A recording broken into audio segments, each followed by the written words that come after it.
I'd like to welcome our viewers to another episode of Phenomenology of the Phenomenon. This is a series where we discuss unidentified, anomalous, or aerial phenomena and close encounters through the lens of the philosophical tradition of phenomenology. I am the host, Kimberly Engels, and this series is produced by the Society for UAP Studies. I'm very excited about my guest today. I'm here with Mike Fiorito. Mike is the author of UFO Symphonic, Journeys into Sound, the book right here. Mike, thank you so much for being here with me today. Well, thank you so much. It's great to be here, Kim. I've watched a number of your programs, and I think recently you had one with Jeff Kripal, and really enjoy them. Yeah, absolutely. I'm so glad that you enjoy them, and I'm so glad that now you're here as a guest as well. Yeah. So for our viewers, Mike Fiorito is an adjunct professor of English at CUNY, the City University of New York. He's a freelance journalist and author of several books. His book, Mescalito Riding His White Horse, received the 2024 Independent Press Distinguished Favorite Award in Spirituality. His book, Falling from Trees, received the 2022 Independent Press Distinguished Favorite Award in Short Stories. Mike's UFO-themed fiction book, For All We Know, was published in May 2024. And his newest book, the one I just showed you, UFO Symphonic, Journeys into Sound, is currently available for pre-order. By the time that this airs, it will actually be out because it's going to be published on February 1st, 2025. Mike, before we get started with the questions that I have for you, and this is very exciting, these topics, the idea of sound and, music and how that relates to close encounter experiences, I think is incredibly interesting. I just want to review a little bit of phenomenology for our viewers in case we have any viewers who are joining us for the first time. So phenomenology as a discipline is a philosophical method that's rooted in the rigorous examination of first-person consciousness or first-person experience. The founder of phenomenology was Edmund Husserl, and he advocated a method of bracketing where we suspend judgment on the source or origin of what is being interacted with and very carefully describe what appears. While the scientific method is focused on collecting physical evidence that can be objectively verified under controlled conditions, the phenomenological method rigorously examines the experience of the witness, what they saw, heard, sensed, felt, formed judgments about, and how they integrated this into their experience of self, other, and world. So that's a little background on the phenomenological method. It's very much rooted in witness testimony. And I've read your book at this point, UFO Symphonic, Journeys into Sound. And there's a lot of witness testimony in this book. That's really what it is. It's a collection of experiences. But it's an emphasis not just on the anomalous experience or the close encounter aspect, but the issue of sound, right? And music. So what got you, what motivated you to write this, first of all? What got you interested in the sound and music of UFO encounters? And why did you decide you wanted to write a book on this particular topic, the idea of journeys into sound as it relates to the close encounter experience? Well, thank you. That's a great question, Kim. I should say first that and we've talked before, I'm a latecomer to the UFO subject in the way that we're discussing and the way we'll discuss it now. I just want to give a bit of background. I would say, as long as I can remember, I've been interested in science fiction and cosmology, spaceships, and I used to draw spaceships. And I think I told you about that. I used to do like detailed diagrams of spaceships, and I had this kind of obsession with this stuff.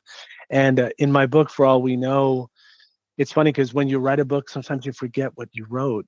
And I talk about when I was a kid, I would go to the local library. It was a kind of rough and tumble neighborhood. And I hate to say this, I feel bad, but I would literally steal some of the books that had pictures of spaceships and or rip the pictures out. I know that sounds terrible. But the point is, I was deeply interested in the subject in a kind of, I would say, in a science fiction way. And then I was about 12. There was a magazine called Omni, which came out in 1978, and my father bought me the first 24 issues. So I had a 2-year subscription, and was, by the way, that magazine had science fiction. So it had the great writers of the day, science fiction writers, Ursula Le Guin, Philip K. Dick, etc. But it also had articles on UFO, on ufology, not really in the way we're going to talk about it today, and just on futurology and stuff like that. So just to give some context, I was deeply interested in the subject. Like most people, I shouldn't say like most people, like some people I've talked to, in 2017, the New York Times article dropped, and it kind of clicked, something different. I sort of said, that's interesting. I kind of was on the Carl Sagan bandwagon, which was, I need evidence. This sounds interesting. We're very excited to, I was interested in SETI actually, for a very long time. And then I read a book on the philosophy of SETI, which kind of undermined all of that and the wrongness of their approach. But in 2017, I would say that clicked. Something different happened. Then I read some books, and I started to kind of develop a knowledge of ufology, which is, we're not really hunting for the nuts and bolts story. We're hunting for where there's a psychic factor to this. There's something else that's going on. There's an underlying consciousness factor. Now, I was a philosophy major undergrad, so I was not, unaccustomed to these topics. Philosophy of mind, studied with Professor Nagel and Derek Parfit, and they're probably they're probably the only two professors I actually remember in college. The names, ironically enough. So that's a bit of context for my interest in ufology. Now I'm a musician. I'm a music journalist. Most music journalists are kind of like amateur musicians, because you're deeply interested in the subject. You're interested in the bands that you cover. In fact, I do take assignments, but I mostly write about bands and artists that I like, because frankly, I don't want to. I'm an enthusiast. I'm not a critic. So I'm not there to critique someone's, playing or whatever. So what happened that was interesting is I met, and we talked about this briefly. You mentioned Mescalito riding his white horse. I met through a series of improbable, talk about synchronicity. I won't bore you with the details of that. I mentioned Ernie Panicoli to you, the hip hop philosopher, photographer, and a friend of mine had done a painting of him. It was kind of sitting in his studio, in the back of his studio. Through a long series of introductions, I met this guy, Peter Rowan, who's considered one of the pillars of bluegrass. And Peter just blew my mind. That's what I like to say. He put a spell on me, just with his, Peter's a raconteur. He's deeply interested. He's a bluegrass player, but, he's played with Bob Dylan and Jerry Garcia. He played with Bill Monroe, who's the founding father of bluegrass, and a whole host of, names of prominent players. And he's also deeply interested in poetry. We connected on a lot of levels. And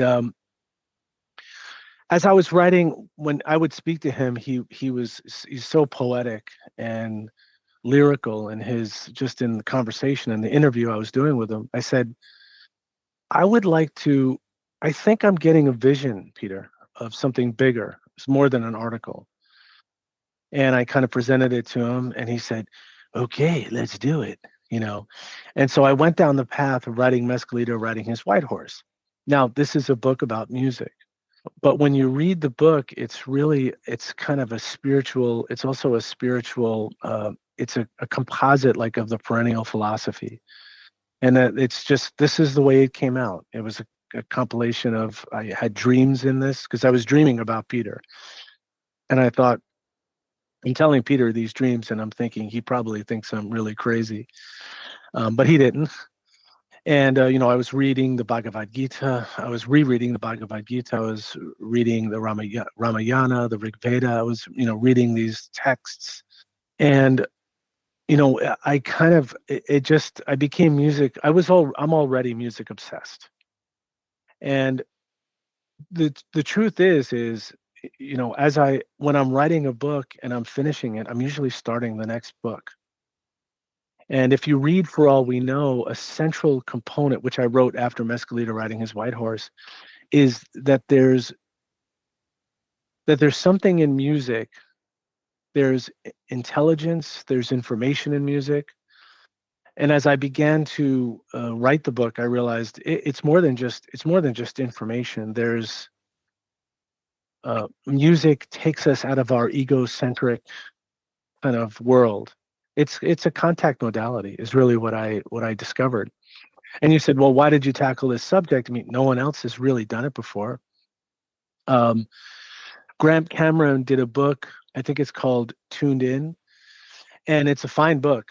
It's very anecdotal. So he has like John Lennon saw a UFO and describes this, and this person saw a UFO. I didn't want to write that kind of book. I wanted to write, as you said, their narratives, and not all of it's about UFOs. Some of it's about the phenomena. It's dealing with grief. It's dealing with death. It's dealing with uh, the visitors in a myriad of ways. So, those were some of the factors. I'd also add that music is a part of the humanities, and I kind of follow Jeff Kripal in this notion that the humanities is tied up in the ufology subject, in my opinion. And I want to do writing that weaves together those subjects. So I don't want to write UFO books. And I've been criticized for that. It's not, someone wrote something like, I've read many UFO books, and this is not like those and not for the better. But, I'm not, I write because I'm struck and possessed by something that's going on in my mind and imagination. But I think to go back to Jeff, the humanities in trying to be more respectable, and of course I'm generalizing, it tried to be more like science, I think, and trying to be more materialistic. I mean, if most academic programs, there's materialism is the underlying kind of philosophy, and they don't even know it. Most people aren't even aware of it. And and what it did by doing that, the humanities, I think it kind of cul-de-saced itself into, now it's competing with STEM classes and this kind of stuff. Technology is powerful. There's no doubt that it's had, obviously a tremendous impact, and science and rational based science has had a tremendous impact on our civilization, period, on humanity, on the earth, sometimes not for the better. And I'm trying to, go back to the humanities that's concerned with poetry, that's concerned with music, that's concerned with wonder, that's concerned with suspended disbelief. That's kind of where I'm going in my writing. Um, and what I found is when I started to go down the path of, okay, music is something that takes us out of our ego, and there are many ways. Some of it's prosaic. I hear music. I remember the high school I went to. I hear music. I remember the car I drove, whatever. But as you saw in the stories I collected and some of the stories that I presented, there's not just one way that this happens. It could be you have some music or sound that's associated with an experience of the phenomena, or music or sound can take you on a journey. And so that's why the book became UFO Symphonic: Journeys into Sound. I'll say one other thing, come up for air. I'll let you talk. Think of Icaros, I think that's how you say it. Of the Gordon Wasson wrote about them. Of course, the songs, the Amazonian shamans. Those are powerful. Maria Sabina talked about those songs, and I think the best music, the best sound, are journey modalities. They take us somewhere, and I'll pause there for a second because I've said a whole ton of stuff. You said a lot of really interesting things. I made a few notes to comment on. And one of them, I think your comment about the humanity is becoming more materialistic, at least in my discipline in philosophy, in a lot of traditions, contemporary traditions, that's very true. The objective is to become, or the goal is to become more and more kind of detached and objective, and to have your work just kind of be an extension of what's going on in the natural sciences.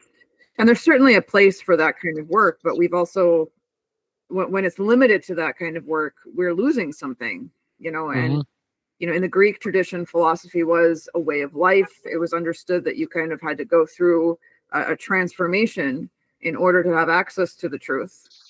And you had to become different in some way, and often through rigorous practices, thinking back to like the Stoics, and careful ways of fashioning or creating, sculpting the self to make you capable of receiving the truth. And humanities that's just become really about argumentative rigor and being as objective as possible, and as argumentative and logically coherent. Not that that isn't important, but Hmm. again, we've lost something. And Hmm. yeah, in the phenomenological method, or the phenomenological tradition that I work in, is trying to kind of recover that. That was one of Husserl's concerns in the crisis of the European sciences. Is he argued that humanity, we're creating a culture that we no longer know how to deal with questions of meaning, questions of lived experience, questions of what it means to be a human being, and what it means to live a human life. And I think that, Hmm. you know, working in the phenomenological tradition, and especially looking at these types of encounters, as you said, UFO encounters, but also in the book, you talk about music as kind of a gateway. You call it here a contact modality, and I'm going to ask you to expand on that in a second. But exploring human experiences that kind of take us outside of those, very rigid boundaries, is very important, and is part of understanding the meaning of human experience. Hmm. So when you say that music can serve as a contact modality, could you just, for our audience, just Sure, explain a little bit more of what you mean by that? sure. I think music deliteralizes, so it takes us out of our ego and puts us in the world of our unconscious mind. I like to think of Jung's collective unconscious, um, but it takes us out of our out of our everyday. It's interesting that most of us, like the most successful materialist scientists, or Wall Street, uh, I don't know what you call them, mogul, whatever, they may live a very materialistic life, and yet probably they play video games, they listen to music, they watch videos, and their whole life is filled with fantasy and with imagination. But that's in a compartment over there. And so, as I show in the stories, when I say contact modality, it could be, what I didn't want to show is, I heard music and it reminded me of, when I was on the high school football team. Okay, that couldn't be enough. Sometimes the music could be, it could be, just think of, we talk about um, making contact with non-human intelligence. Well, there's tons of it happening all over around us all the time. Uh, I read, what is it, Jennifer Ackerman, her books, How Birds Talk, Work, and Play. I think there's the title, and The Genius of Birds. There's so much intelligence in that. There's so much, and I listen to, when I hear bird song, I think they're telling us something. I truly believe that there's something being said, and that is a form of contact. Now, it's on music always happens on a lot of layers. So it happens on a layer of, I like this song.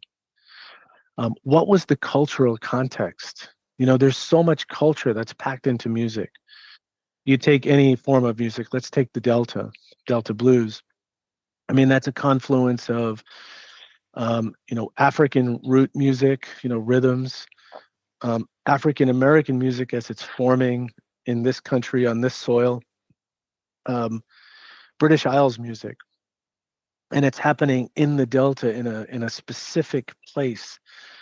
And just that as information, I think is rich in who we are as a species.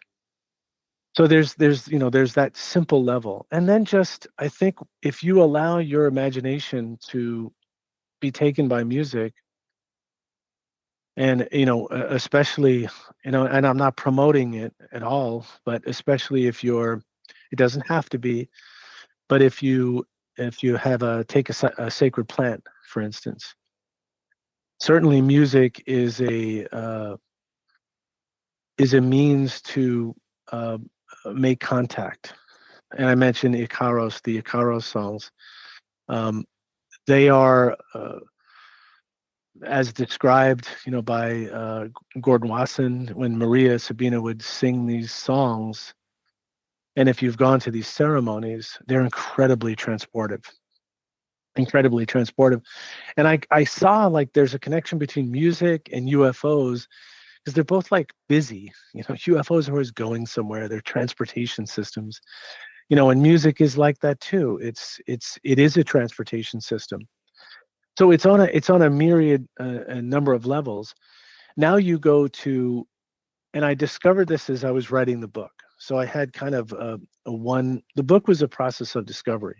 I'll be very honest with you. I had one notion going in, but as I wrote the book, I was like, okay, consider this. So things like binaural beats, as a contact modality. So using Robert Monroe discovered at the Monroe Institute, using hemisync, that you can enter kind of like a hypnotic state. And I've played with some of those hemisync played.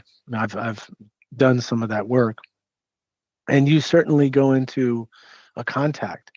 Now you'll notice, because I think it's something in the description of the book, with whom? I'm not sure. I'm not sure. Um, I think that's part of the mystery that entices me, because I think the others have something to do with us, and I don't know what that is. I don't think anybody really knows, but there's something in consciousness, in subjectivity. This thing that you're interested in as a phenomenologist. Terence McKenna called himself a phenomenologist. But the way I'm a phenomenologist. The way the way he spoke. Um, there's something in when you're using binaural beats. You can go deep into communication. Robert Monroe talks about, interestingly enough, making contact with beings who, by the way, had a sense of humor, were offering advice to human beings on how to be better, how to, that we need to evolve, that we're still petty and childish. Offering suggestions, interesting, because we've heard this in UFO encounters. And so I'm beginning to see these connections. Um, how to That we need to preserve the earth, that we need to, yes, there's the extraterrestrial, there's this looking up or into interdimensions, but there's also right here and now, on this earth, on this precious jewel that, as far as we can see with our technology, is green and teeming with life, and there's just nothing like it as far as we can see.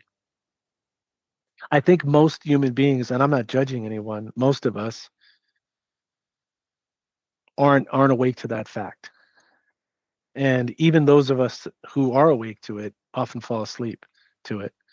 I mean, we go about our day, whatever it is.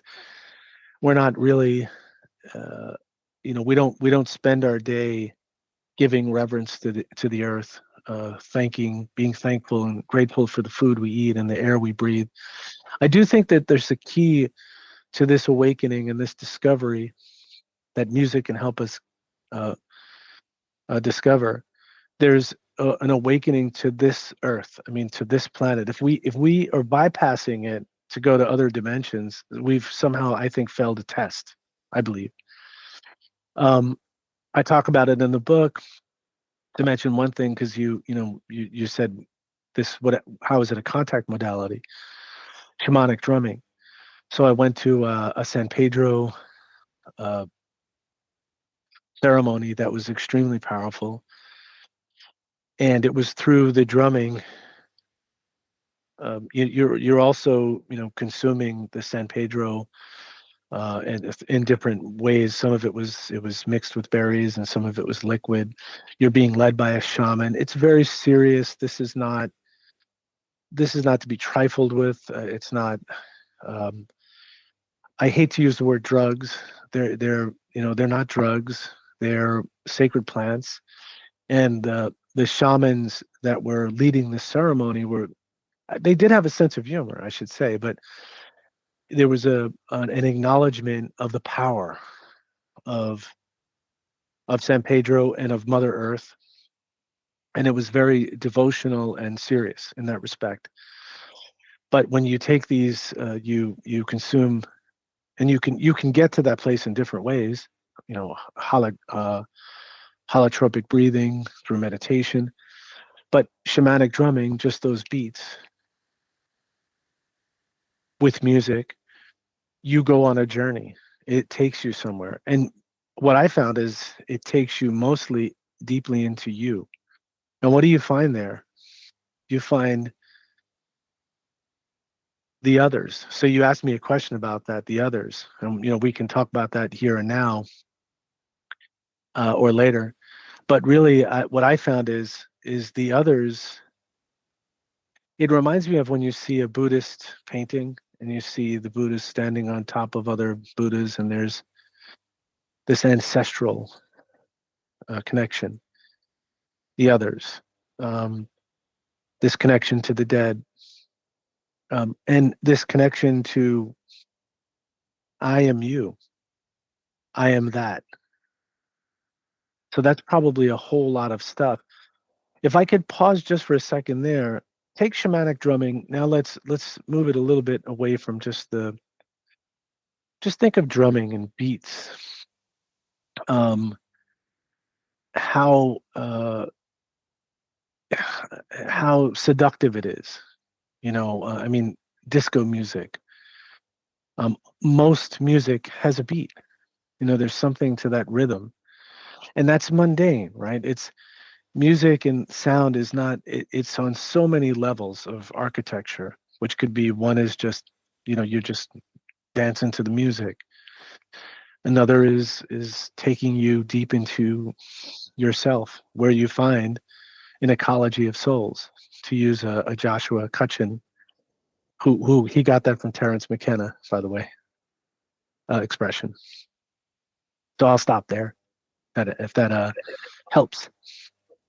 Yeah, absolutely. I mean, I was thinking the whole time that you were speaking about, altered states of consciousness and, indigenous cultures that have made regular use of altered states of consciousness, basically every type, as you said, whether it's shamanic drumming, even just meditation, breathwork ceremonies. If you're doing a plant medicine ceremony, there's always some kind of music, some kind of sound, some kind of beat that helps facilitate it. And as you pointed out, you can induce an altered state of consciousness with something like a plant medicine, like a psychedelic, but you can also induce it just with the power of sound, of breath, but also just simply listening to that beat, that specific shamanic drum beat, that trance drum beat can induce, an altered state of consciousness that has been understood to be a gateway to a deeper level of reality, experiences that are very much real, but are not necessarily taking place in the parameters of physical reality as we traditionally define it. Which you, by the way, talked about in the class. So I wasn't able to attend the Sunday, but I was like, okay, that's connecting to what I've been writing about, the vision Absolutely. quests, and the trance breath work, and how they're kind of interrelated. So I didn't mean to interrupt you on that, but just it connected to we're fishing in the same waters. Absolutely, right? Absolutely, because I think that altered states of consciousness are so important to understanding the full scope of what's going on with UAP or UFO encounters. And that doesn't mean that I think that all, close encounters are actually just altered states of consciousness. Some of them take place in waking state consciousness. But many of them at some point do, involve some kind of expansion of consciousness and expanded state of awareness. And I don't think that we're understanding what's going on if we don't look at that. So I'm going to go a little out of the order of the questions I sent you because I want you mentioned the others. Okay, so let's go there for now. Sure. And because you mentioned this multiple times through the book, and you mentioned it briefly there, and it stuck out to me because I'm really interested in the encounter with the other. Basically, every phenomenological thinker, starting with Husserl, going to folks like Heidegger, Sartre. These are all in the Western tradition. Emmanuel Levinas. They all talk about the encounter with the other, the encounter with something that is understood to be not me. Okay. And so you mentioned multiple times in the book, you said music functions kind of as an encounter with otherness, and you capitalize otherness. You mentioned a little bit about it, but I'd just like to hear more. How does this put us in touch? How does it serve as kind of a gateway to putting us in touch with something that we understand as almost at times radically other than us? And just how does it serve as like this bridge to otherness? And do you have any specific examples from the book that you could share with our viewers? Yeah, I'll talk a little bit, and I mentioned some of it because we touched on that.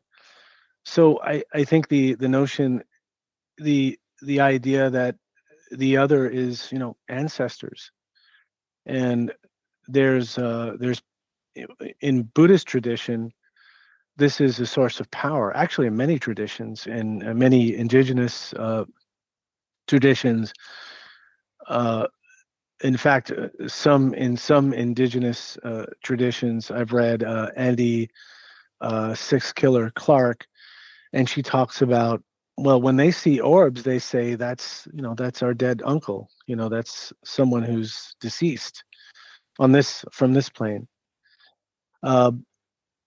And I'm attracted to the notion. I find it very interesting. The other is, it's a subtle thing. The other is really us. It's just it's somehow a reflection of us. It's somehow uh, the central to the notion of consciousness. I had this experience. I took I was consumed mushroom psilocybin, and I kept getting this tap on my shoulder. Well, who was it? But it was just me. But there was this projection of other, and people have these experiences. They have these exotic experiences, and I'm not saying I don't think there's one answer to this. I don't think I own the answer. There are many realities. There's not a reality with a capital R. That's one of the central tenets how I approach this.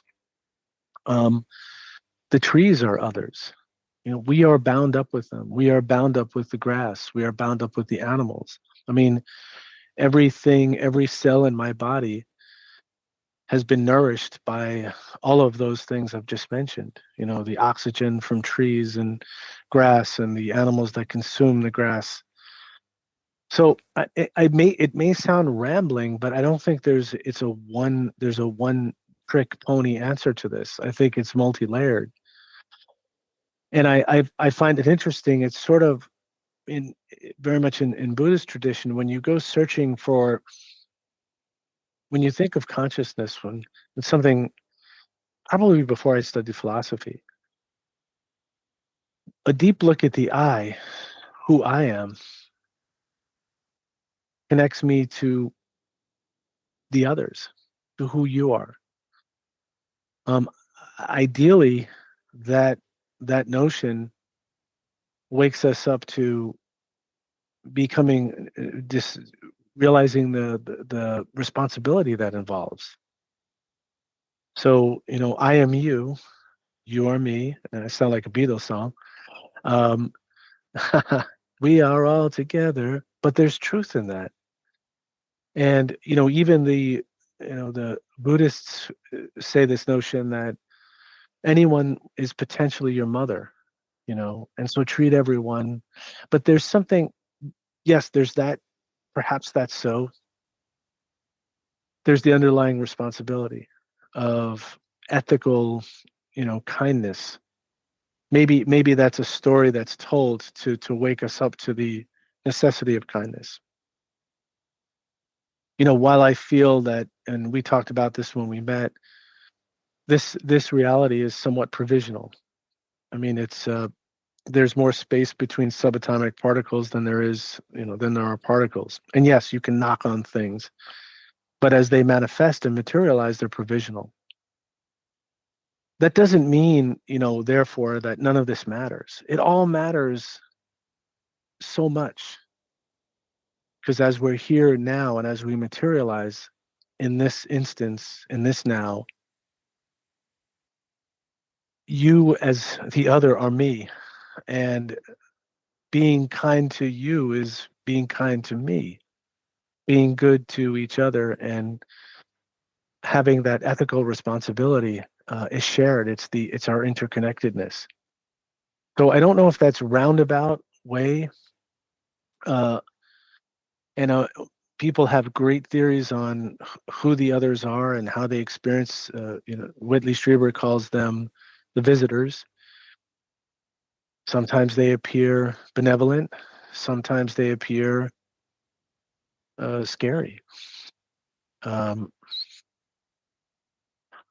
and I could expound on a million theories as to why I think that, but I think there's some reflection of who we are.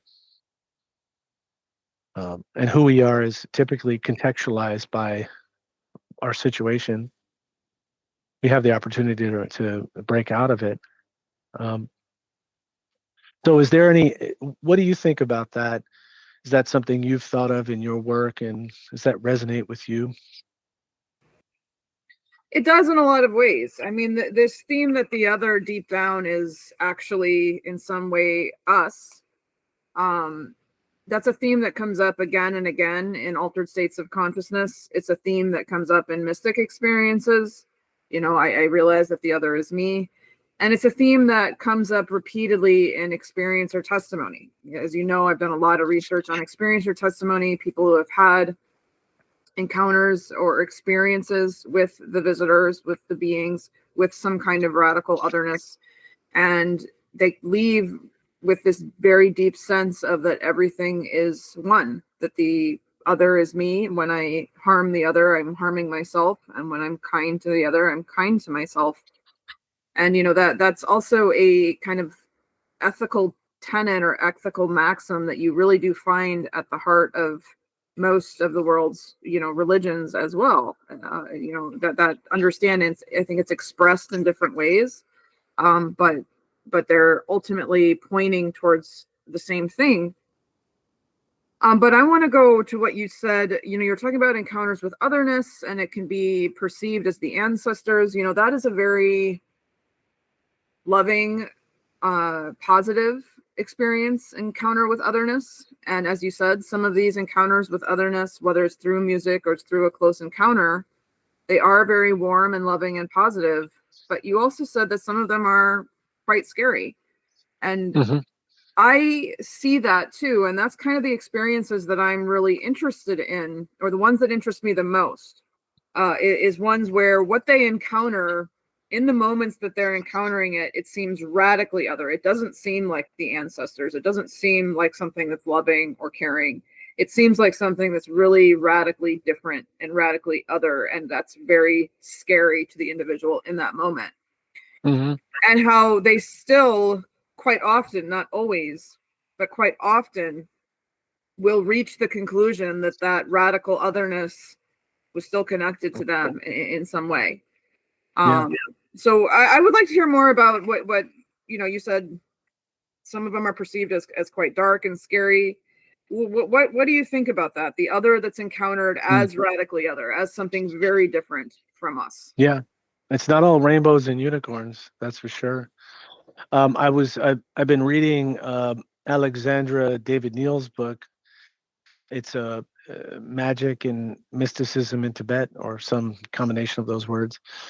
And so it's interesting because I'm finding correlates to our work in ufology. So in some of the practices, people will go to, initiates will go to charnel grounds. And the thing is, they stoke it up. You go to a charnel ground, someone who's recently died, and you invite their spirit. I mean, it's terrifying. It's supposed to be. By the way, the music associated with that is often is clangy. It's like clanging bells. It's sort of almost annoying, you might say, at least to our ear. Um, it's kind of rattling and jarring and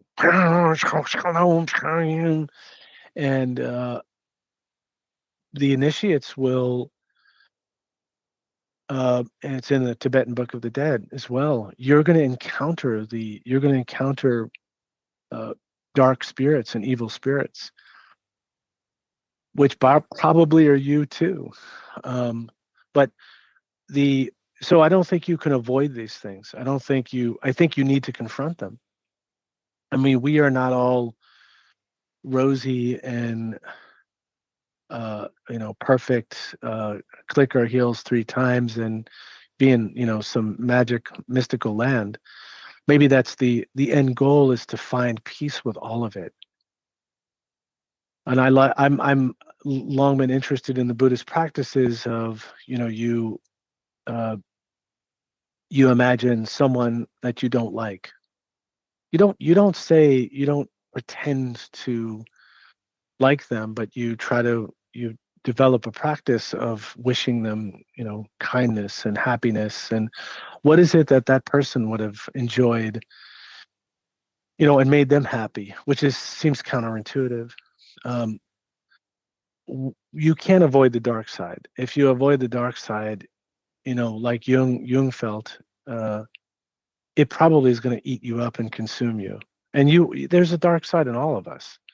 I mean, of course, it's measured, and some people it's, there's a lot of dark side, and perhaps that's situational. Who knows? It's beyond my ken of knowledge. But yeah, the other, you have to get comfortable with that, and that's why perhaps a lot of people don't want to go down this road, because that's a scary road.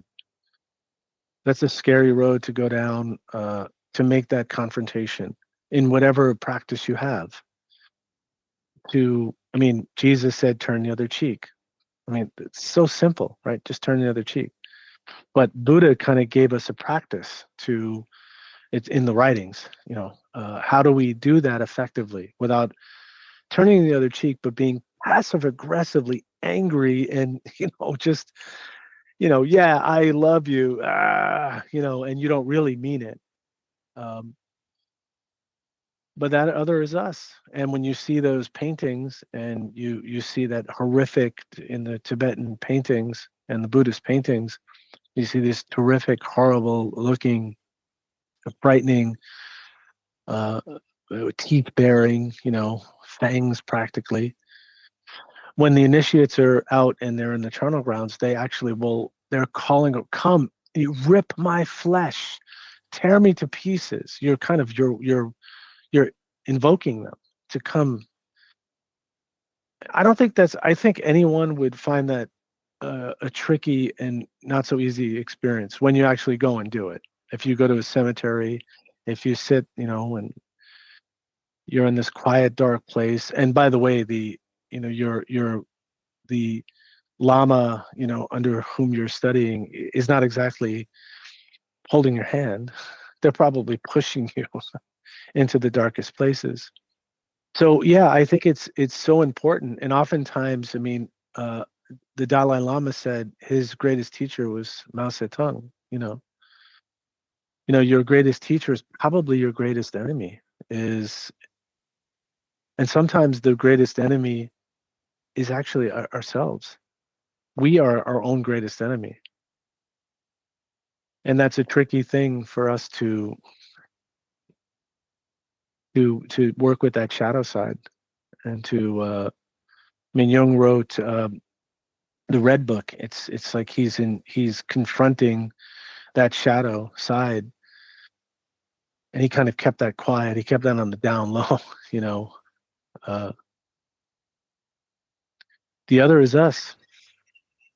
I mean, I think this is all really interesting, and it's why I sometimes, first of all, I think we have to have a take a step back when we're examining experience or testimony to begin with, and try to look at what is being revealed by the experience, because it may not all be being revealed in a literal way. But Mm-hmm. if they have an experience with a being that they perceive to be dark or evil, that doesn't necessarily mean that they were, being harmed by some malevolent being. That maybe it appeared that way as Mm-hmm. the experience teaching you something, right? Mm-hmm. Teaching you something about yourself, or teaching you something about the world. And that has a long that idea that the encounter with something really scary and that seems really harmful, like shamanic initiation, they would often be like dismembered, like their physical bodies, and it was terrifying, right? Yeah. But they'd be rebuilt and reborn. And John Mack, when he was working with abductees, he saw many of them, when they allowed themselves to fully surrender to the fear of the experience and the terror of the experience and what they were feeling in that moment when they perceived they were being taken against their will. That was kind of the moment that opened the door for them, and they could have a process of ego death, and they really then kind of entered into this expanded understanding of consciousness, and just a deeper understanding of the experience, where it wasn't all terrifying, it was more than transformational. Mm-hmm. But letting themselves feel the fear of the experience and confront it was a really important part of the process. Yeah. But as pointed out, it is dark and scary, and there's, as you said, there's reasons people don't want to look at it, or they want to turn away from those types of experiences, or say that they're evidence of some malevolent intent. But I have a more holistic interpretation of them. Mm-hmm. I like to think of it, a good thing I heard. It's not my expression.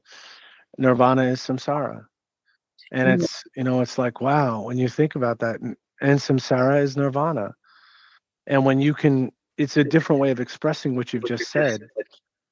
When you can see that at the same time holistically. Absolutely. So I want to move back to thinking more about UFO encounters, or UAP encounters in particular. Um, because sound and music, as you've documented in various places throughout the book, and I've seen this also in my study of experiencer testimony and experiencer narratives, the sound and music and vibration quite often plays a role in these encounters and in these experiences. Not always, but very Mm-hmm. often. So I was just wondering if you want to comment a little bit more about that. What is the role of sound, music, vibration in UFO experiences? Sure. It seems to be all over the board. So there's not a monolithic, as you've said, as you alluded to. Some are completely silent, and it may just be the hum of. And I was talking to someone. I said, I wonder if someone could get the frequency of that hum. I wonder if you had a perfect pitch, you might be able to hear the hum and know what that note is. I'd be curious to know what that is. Some of it's silent, but very often, I don't even know if I should say very often.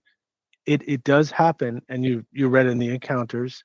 One encounter, I discovered him through Jung. Actually wrote about Orfeo Angelucci. His book is great. It's written in, I think, the 50s, and it's an early book. It's very well written. I highly recommend it to your readers, to your listeners. And he describes he was taken aboard a ship, and it's like this translucent, beautiful kind of diamond glowing illumination object that he's entered into. And he says he hears this music. It's the most beautiful music he's ever heard. Symphonic, this gorgeous, beautiful symphony of, he says, I can't even describe it. But he does also say there were times where he heard they were regular songs. And I don't remember the songs, but like a Gershwin song, something like that too. James Iandoli had an experience where um, he heard, again, he heard when he had his encounter, he saw something. He heard a beautiful music associated with it. And in his experience, this thing that he saw, which was a UFO in the traditional sense, it also became a kind of plasma thing. It became this morphing kind of thing as well. Interesting, like what we're hearing about in some of these drone encounters and observations. So I think it can be highly varied, and I'm not exactly sure why, but what struck me is, why do we even music? Why do we do music? Why do we music? And really, no one knows. Some people feel that, some musicologists feel that singing preceded speaking. It's so ancient. It's so primal. So is that a way that some people are contacted through that medium? Because why, I'm not sure. Because maybe their palate is more open to that, more susceptible to that. Not clear. But there's something very primordial. And I looked into, really no one can say why we do music. I mean, it seems to be involved in um, calls that primitive humans did to like gather troops and gather the community, the tribe, to rally to do things, whatever that might be, uh, to go to war, even to sing songs, to celebrate like we do today. Let's face it. Um, yeah, so it didn't seem, I didn't have one like home run to say this is it. To me, the work that I did was scratch the surface, and there's so much left to do. All I did was just kind of survey it. As you saw in some of the stories, the the encounter with the other could be through the vehicle of an instrument that connected someone to a dead person, a deceased person, an instrument that suddenly came to life. Um, as in the case of one of my friends, Frank, who his uh, his partner was a very beloved fiddle player, and she was a violin player, and fiddle is just violin and bluegrass. And she passed away young from cancer. She was taken from us, but she played with all the bluegrass luminaries. Anyway, she had a flute that hadn't played, and it was in her possession. And Frank had someone come over to his house, and the flute was sitting there. And Peter said, what's in that box? And Frank said that's Sue's flute. And Peter took out the flute, and it was weird because it started to play, and they composed a song together on the flute. And then after they composed the song, they were kind of tootling on the flute, Peter was, but it wouldn't play. And it was as if Sue's, I don't know, spirit came through, the awakening to her spirit rushed in to awaken that flute to make it come to life. It's part of the mystery. And Frank is not the kind of guy he would never trivialize. He still loves Sue to this day. She's been gone maybe 10 plus years. And, love and grief, trauma can be ways that we connect with, as John Mack wrote about, trauma, loss. Somehow it cracks open that sense of everyday reality where we're in control. I'm in control of all of it, and you realize you're not. And there are other realities. There are other unexplainable phenomena occurring that uh, I think it's good to recognize and not to have to explain away.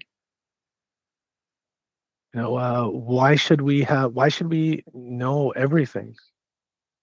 I mean, it's nice to know everything. I like what Bernardo Kastrup says. He says, we want to know everything because we want to be one up on the universe. I got you. I know you. I know you, Ryder. So it's part of the mystery, I guess is what I'm saying, Kim, which I have not solved or figured out. But I think that's so important because, Jeffrey Kripal in his book, The Supernatural, that he co-wrote with Whitley Strieber, he talks about making the cut and how we tend to take things off the table when we don't have an explanation for them. And the phenomenological approach is really about not taking things off the table. It's like letting it all appear, letting it show itself. And if there are some things that we don't, that we can't explain in scientific or materialistic terms, or we don't know exactly how that thing appeared the way that it did, we can let that mystery sit. And we can realize that the unknown is part of the human experience. It's part of the conscious experience, that sometimes anomalous things happen and we don't always know why, and we have to be comfortable with that not knowingness, with that mystery that's absolutely present in a lot of these experiences. A lot is very uncertain about them. So this has all been incredibly interesting. The sound and vibration in UFO experiences, something that I found really interesting is, I've asked various experiencers to the best of their ability, imitate the hum sound that they hear. And it's very similar what they all, describe as the humming sound. Some have told me that they feel it's like that it's so low that it wouldn't be a frequency that we could actually, because you were saying pitch that we could hear, and they say there's something about it that it doesn't feel like in the normal human range. But also, the issue of vibration, right? Because music is very closely linked to vibration. And so often, I mean, John Mack showed this in he had a whole chapter about it in Passport to the Cosmos, that there's some kind of altered vibration that they experience when they have these encounters. It's like they feel almost like the visitors vibrate at a different frequency than they do. And so part of the experience quite often involves a kind of shift in their own frequency and a shift in the way that they are experiencing vibration within their body. And I think that very often, when we're talking about music as a gateway and that altered states of consciousness or being a contact modality, I think that's part of what's going on, and is introducing you to a different frequency, and it's allowing your consciousness to kind of enter into that that modality of knowing that is served by that particular frequency. Mm-hmm. So Yes, yeah, go ahead. Stephen Halpern. Just to make mention, so there's he's a composer and a musician, Stephen Halpern, and he's considered one of the founding fathers and mothers. There are mothers too of New Age music, and he makes music. He'll make albums that have a single frequency, so to connect with that higher self, to which people have written about, that like you're saying, they're vibrating, they're more energetic. There's sometimes there's uh when you're around someone, where they're around a being who is uh who is an other, sometimes there's you get burn marks. You can feel the heat, the energy from them. And so he plays with Stephen Halpern plays with, not so much from that perspective. He is into ufology, I came to learn, and I sent him a copy of the book, by the way, and he read it. But there are frequencies that are associated with states of mind, so it seems to be. But again, that's not absolute. So one culture's music can be very different from another culture's music. But 440 hertz is the frequency associated with, like, the note A above middle C, and it seems to be very harmonious. But again, that may be for Westerners. That may not be the same. There are different scales in different cultures, and what we consider, minor music could be sad and doleful, but could be cheerful to another culture. So there's no absolute with these things. We as I often read, and it seems to me, the phenomena, it feeds back to us. It seems we come to it with our constructs. We see it in the dressing of our time, of our cultural context. So sorry, I just wanted to add that point. No, that was great. So my final question, I want to loop back to something that you said at the very beginning when you were talking about how you got interested in this subject, and you said for a while you were interested in SETI, and then you realized kind of the wrongness of their approach, or kind of the errors of their approach. I'm curious, some people watching this who might not see how everything that we've talked about today is like relevant to UAP in particular. They might say, oh, UAP should be more about like what SETI does, and being very rigorously scientific and trying to establish very, very, very objective scientific physical evidence about what this is. Why do you think it's so important that these things that we talk about today do actually enter into the conversation about UAP and are part of UAP studies? Mm-hmm.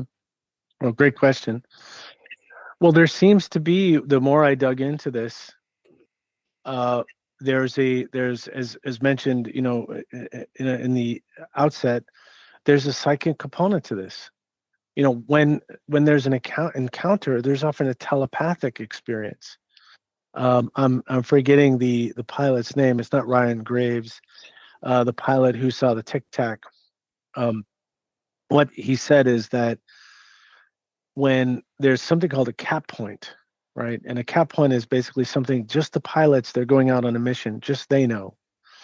And he said the Tic Tac was moving, at these incredible velocities, 80,000 miles, in 3 seconds, zip, zip.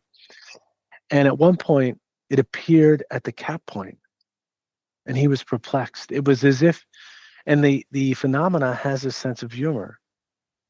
It's because in a way we're looking at it through this, like we're looking at it through a hall of mirrors. And it's not that it's laughing at us, it's calling us. It's actually calling us to say, hey, what you think of as absolute reality is not absolute. There is more to this. Come on this journey with me. So I think if we chase, I'm not saying that there's not nuts and bolts. Obviously, there's data, there's radar data, there's sightings that people have, there's witness testimony, There's, or burnt grass from an encounter that someone had. I just watched Leslie Kane's. I've been watching her series, and uh, Bud Hopkins worked with this woman. I can't remember her name, but she said, "Look, nothing grows on this. It's this burnt space. There's something physical that happens." And I think you can approach this from two directions. You can continue on the material and the traditional science, but you're not going to solve it all with that. I don't think. I think I like the way John Keel approached it. That the scientist of the future is perhaps going to be kind of like a shaman, involved in these kinds of things and recognizing uh, the unknowability and having reverence for this incredible, majestic world that we just don't understand. But yes, I do feel that it is, without having that appreciation for that part of it, the unconscious aspect of it, I feel like we're just going to keep, we're going to keep missing. We're not going to see it. And that's a very hard part to talk to someone who hasn't read 50 books, hasn't studied philosophy. And how do you explain John Dewey's notion of consciousness is not just something here in your head, it's your consciousness approaching experience. That's a very subtle thing to explain. I understand someone might not get that. And that's the challenge we have. And what I feel as a storyteller, which mainly in my writing, I feel I'm a storyteller. So I gave you a copy of For All We Know, and I'm going to send you a snippet of it. That is my way of telling a story of this inexplicability in a way that's a narrative. And it's literally like 1,000 words. It's very short. But that's our Yeah, challenge. I look forward to that. Thank you. And I think you did a good job of explaining that challenge. I mean, I think the more that I research these experiences, they seem to be fundamentally boundary blurring, like these boundaries that we've tried to draw between the physical world and the mental world or the spiritual world, or between matter and consciousness. Like those boundaries just can't hold in the ways that we want to hold them. Even the difference between the lines between science and spirituality that you were talking about. The scientist of the future is a shaman who is engaging in the subtle realms as well as the physical ones. Mm-hmm. And I had another point and it just slipped out of my mind. Oh, but going back to even 1975, I think Jacques Vallée wrote The Invisible College, UFOs, the Psychic Solution. And, he said very clearly then, he's like, you're not going to understand this unless you understand the psychic effects, right? The psychic aspect of this, the consciousness aspect, because it's there and you can ignore it and just look at the nuts and bolts. But then you're ignoring a big part of the story. And so I'm in agreement with you. I mean, and I think the phenomenology shows that, and the phenomenological approach, when we look at these encounters and we keep everything on the table, yes, the physical things are part of it, the radars and the objects and the effects that they have on physical matter, and the instruments, all of that is part of it. But this consciousness aspect of it and the lived experience of the encounters, that's a really big part of it too. And we just need to come at it in all possible ways and all possible angles. Exactly. And we're discovering, well, it's not new. Schrodinger and Heisenberg were perplexed 125 years ago that this quantum quantum observation of quantum particles seems to be wrapped up in consciousness, in subjectivity. It's this thing that materialists, Richard Dawkins and some of those folks are, they want to bury and burn the whole notion of subjectivity. It's just a user illusion. Daniel Dennett He had the nerve to write a biography. It's like, Daniel, you don't exist. Why would you write a biography? You're just this was a figment of your imagination. Why should we even have read it? Um, it's disingenuous in a way. I'm sure he'd want to destroy me with that notion, but there it is. I lay it down. Daniel, call me if you. Actually, I think he passed away, right? Daniel I Dennett. believe so. Yeah. I think he just recently passed away. Yes. Yeah, absolutely. But I think the point that you are making is important in terms of the blurring of the boundary between subject and object, right? I think that's another boundary that we've drawn, the difference between subjectivity and objectivity. Like those are very clear delineations that we've made, that it's the individual's viewpoint over here, and then somehow the objective is to remove all perspective. And first of all, I don't think that's entirely possible, but I think part of UFO experiences show us, or are pointing us towards, is that it's not desirable to do so either. You really can't. To understand reality, subject and object are intertwined, right? Mm-hmm. That space of intersubjectivity and the in between, and the discovery. Part of I wrote in the book that I didn't really understand alchemical studies until I started to look at ufology. I didn't understand the I Ching really until I started to look at ufology and say, oh, that's because you use tools to get to the deeper places of yourself. Oh, okay, that makes sense. It's a card with a picture that strikes something deep in your unconscious, and it's a calling. Absolutely, very interesting. So Mike, this has been a wonderful conversation. Is there any last words that you'd like to leave our viewers with before we go? I would just say, if anyone has questions, you can go to my website. It's mikefiorito.com. Happy to I've had some people reach out and ask some questions.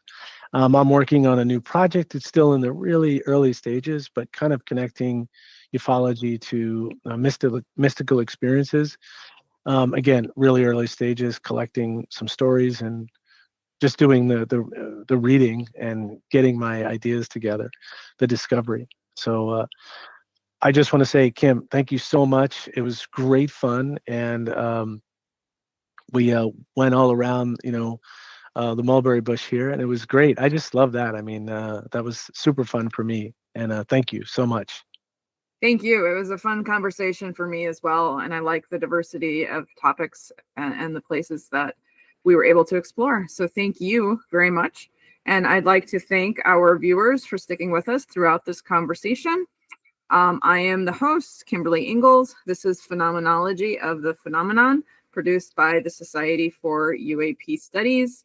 Please join us again in the future. And thank you once again to my guest, Mike Fiorito, and his book is UFO Symphonic.